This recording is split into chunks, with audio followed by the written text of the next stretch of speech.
Thousands of tourists enjoying the French beaches suddenly began screaming and running.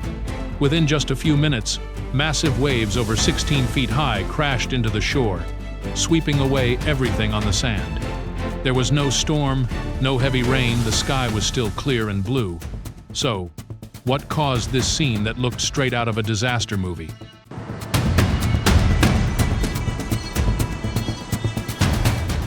The answer shocked everyone. The culprit was none other than the remnants of a storm that had already dissipated thousands of miles away in the Atlantic Ocean, Hurricane Erin. But how could a dead hurricane from so far away still unleash chaos across Europe? Was this just a rare fluke, or a harsh warning from nature in the era of climate change?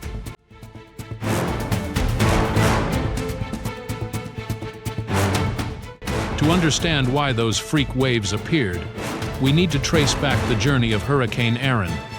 It began as a tropical disturbance in the Atlantic, where warm sea surface temperatures fueled evaporation and atmospheric rotation. Within days, it strengthened into a powerful hurricane, with a well-defined eye and massive amounts of energy stored in the ocean.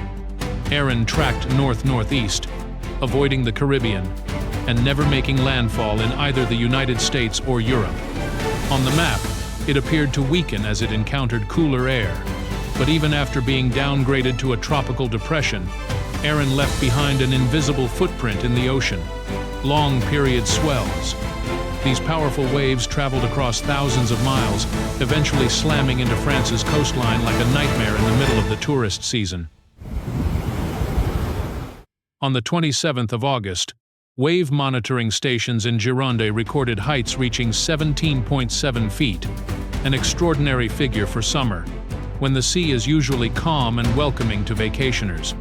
At popular beaches like Lacanau, Mimizan, and Biarritz, authorities immediately raised red flags, banned swimming, and ordered tourists to leave. What had been a lively, festive atmosphere turned within moments into scenes of emptiness and unease.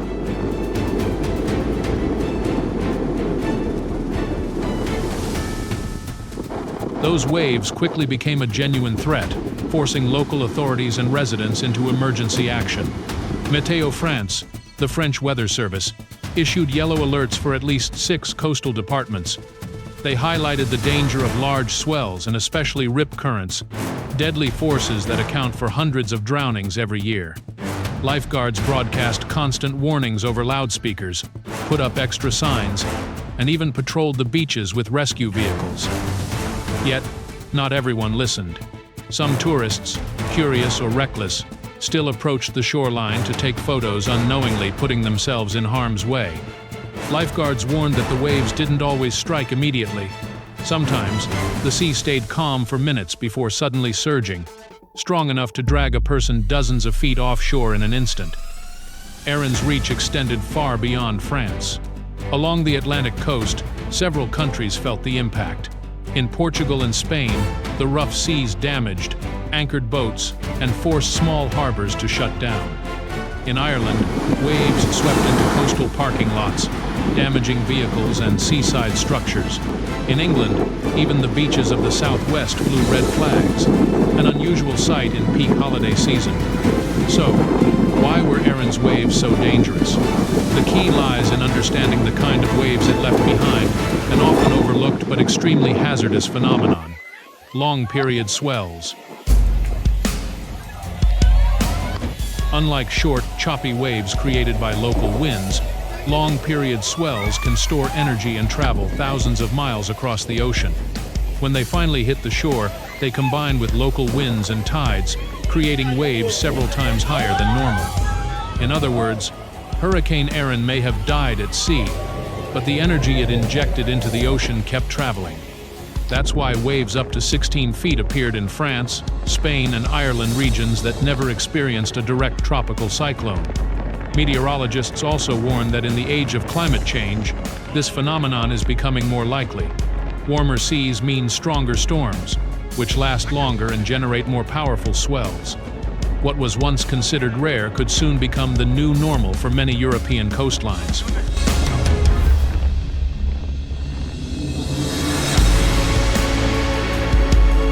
This wasn't just an interesting natural phenomenon to analyze. It carried real, wide-ranging impacts on people, society, and the economy. First, the human toll. Thousands of vacationers were forced into sudden evacuation. Many were left anxious and disappointed, as long-awaited holidays turned into stressful experiences. Coastal residents also suffered, as their tourism-dependent livelihoods were disrupted right at the summer peak.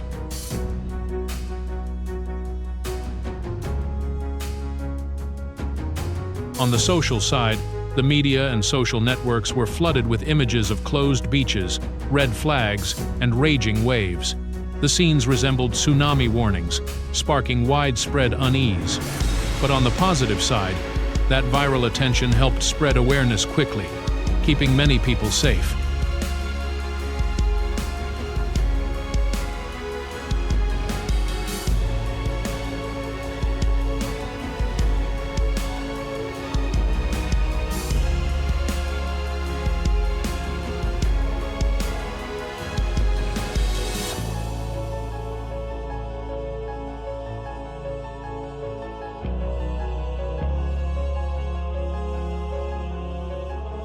Economically, the blow was significant.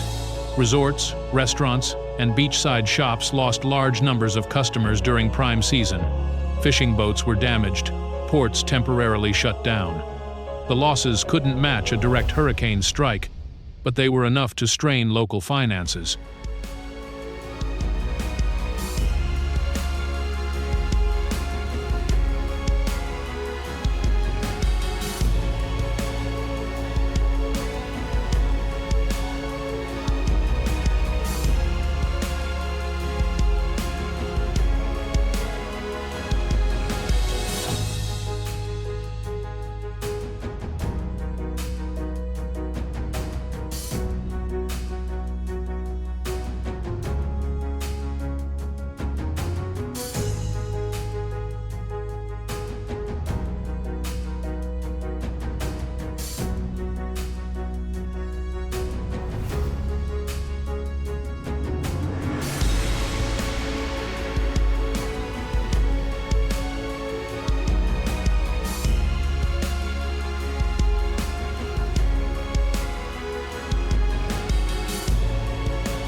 Environmentally, the pounding waves worsened erosion along fragile coastlines. Sand was washed away, seawalls were damaged, and coastal ecosystems were disturbed. If such events grow more frequent, coastal defense will become a critical challenge for many nations.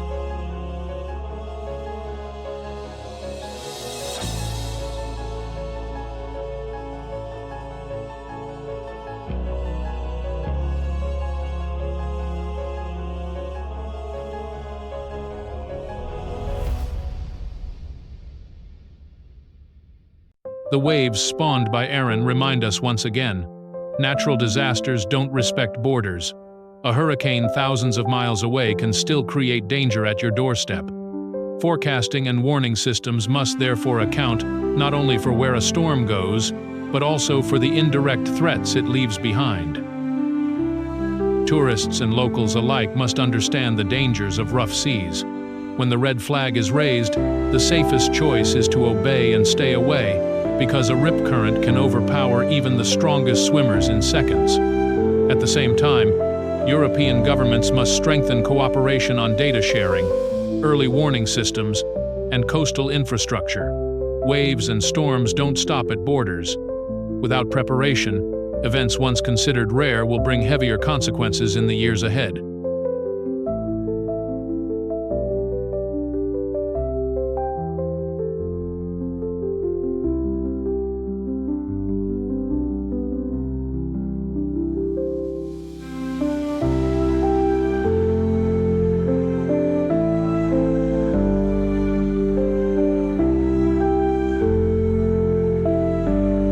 Hurricane Erin may have dissipated, but its lessons still echo. Nature has shown us that distance thousands of miles does not limit the power of the sea.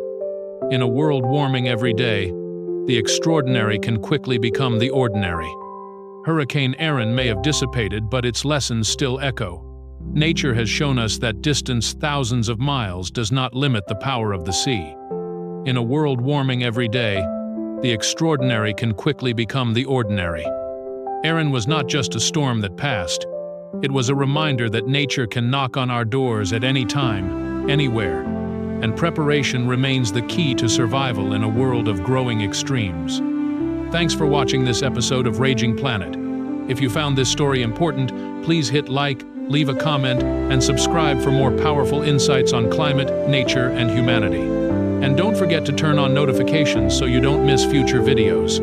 Some visuals in this video were used for illustrative purposes and may not represent the full event. Always stay updated with local weather alerts and have a safety plan ready for you and your family. See you in the next video.